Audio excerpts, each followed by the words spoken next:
ఏసో దినాన ఇదే ప్రదేశంలో సువార్త కరపతి పంచుతున్న ఒక సోదరుని ఇద్దరిని కలిపి ఇక్కడ కొంతమంది ఆర్ఎస్ఎస్ మతం కొట్టడం జరిగింది. ఇది చాలా దుష్పరిణామం. ఇలాంటి ప్రదేశంలో అంటే భారతదేశంలో అన్ని మతాలు అన్ని కూడా కలిసి ఉన్న దేశం, సెక్యులర్ దేశం. ఇలాంటి దేశంలో ఒక మతాన్ని గురించి ప్రచారం చేస్తున్నప్పుడు కొట్టారు అని అంటున్నారు. అది ఎంతో కట్టండి అందరూ ఆలోచించిన ఒకసారి. అతను చేసిన ఒక ఉగ్రవాది కాదు, ఒక నక్సలైట్ కాదు, ఒక మానభంగం చేయలేదు, ఒక దొంగతనం చేయలేదు. కొట్టే హక్కు వాటికి ఎవరిచ్చారు?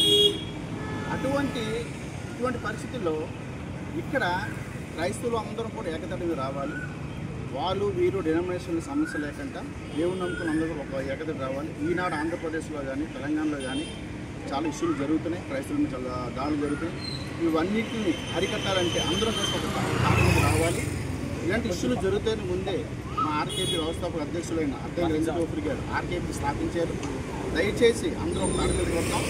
ఇలాంటి దుష్పరిణామాలు భవిష్యత్తులో జరగకుండా అందరం కలిసి దీన్ని మనం పోరాడదాం. అన్ని డినామినేషన్ పాస్టర్లు నాయకులు అందరూ కూడా కలిసి రావాలని ఆంధ్రప్రదేశ్ రాష్ట్ర యువజన అధ్యక్షుడిగా నాకు పిలుపునిస్తున్నాను.